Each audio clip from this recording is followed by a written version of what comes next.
Light checking, light checking. Hi guys, how are you doing? What's up, everybody?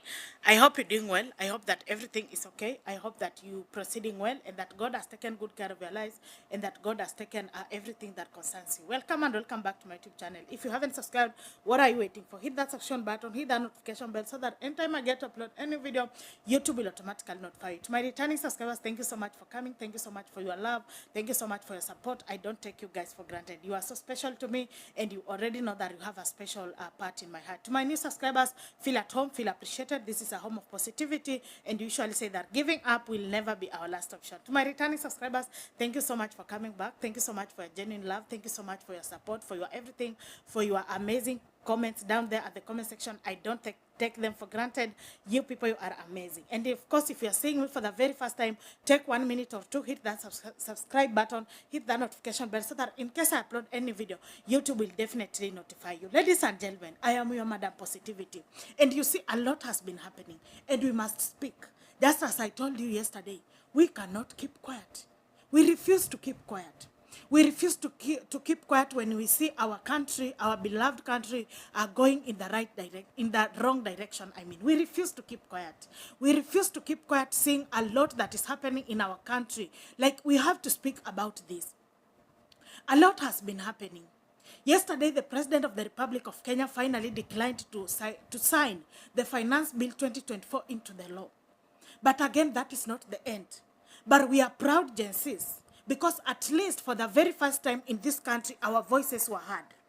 At the very first time in this country, it seems to be now they started paying attention to what we were saying. Gen Zs are not like here to cause any violence or to do anyone harm. No, we are just like expressing ourselves. We are literally telling the government that look at us. We are educated, graduated, yet we have no jobs. 15 years down the line, we have nothing to show that we have benefited from our beloved country and even our beloved government. That is the only reason, and that is some of the reasons that we are giving outside there. But regardless of everything, I have one person that I feel like it is the high time we call her out. Enough is enough. Enough of what she's doing. Like, enough is enough. Guys, are you aware of some comments that are being by your favorite senator, Karen Nyamu? At times I sit down and I ask myself, what was in President's mind selecting people like Karen Nyamu? We voters, we did not vote for her. She is an elected, no, she's, I think, selected, senator. This is a woman like us. We expected much from her. We expected her to be on our side, to tell the government, even if you are increasing tax, please don't tax pads. We expected her to be on front line, telling the government, remember this youth, because she calls herself a youth and a listener of the ground. But things that she keeps on posting and tweeting doesn't make sense at all. You know, on Tuesday, a lot of lives were lost.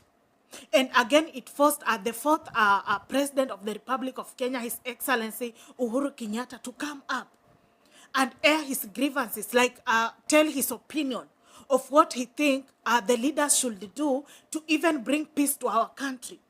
So His Excellency, His Excellency Uhuru Kenyatta was definitely telling the government that sikizeni hao wananchi.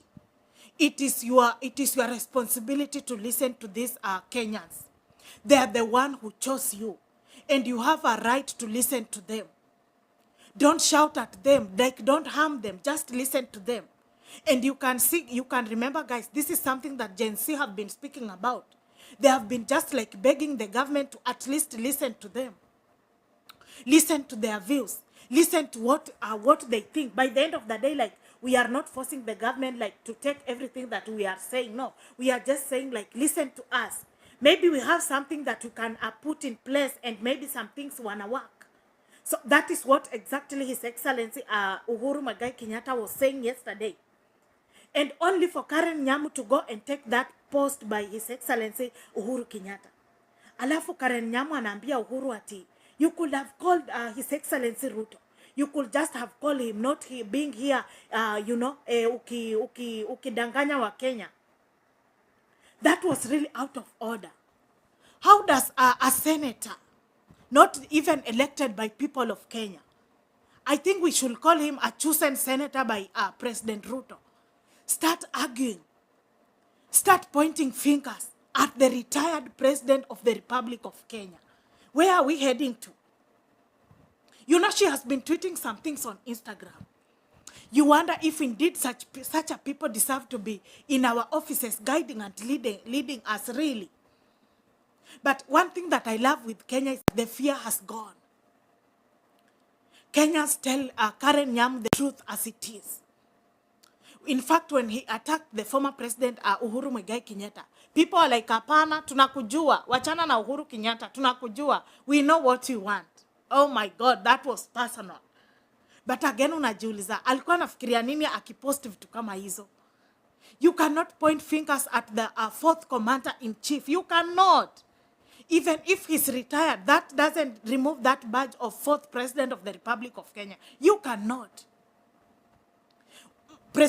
Former President Uhuru Kenyatta typed that tweet and he went. Even President William Ruto is not complaining. Because at this point, President William Ruto has seen the benefit of listening to the people that chose him. He has seen that benefit.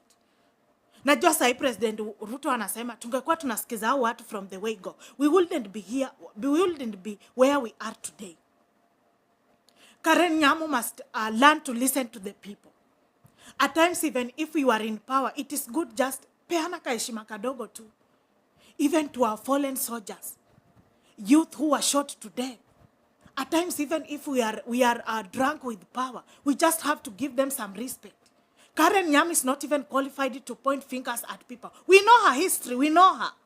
Come on, we know her. We know everything about her. We know her. At times she posts pictures with you know, typing some things and then uko like, sasa huyu ndio mtu amekuja kutusomea. Of all the people, huyu ndio mtu amekuja kutusomea. Keep calling her out, Kenyans. Don't keep quiet. It is us that put them in that office. It is us, in fact, to tell them what to do. Their work is to represent us, whether in Senate or whether in Parliament. Their work is just to represent us, not vice versa. Not vice versa. Sio kutufinyilia. Their work is to present us. This one I'm saying with a very straight face. Their work is to represent us. Their work is to tell the government what we want and what is good for us, not what is good for them. So it is very shameful, even that when the government is really insisting to tax parts, Senator Karen Nyamu is supporting. What is she supporting? Nini ana support?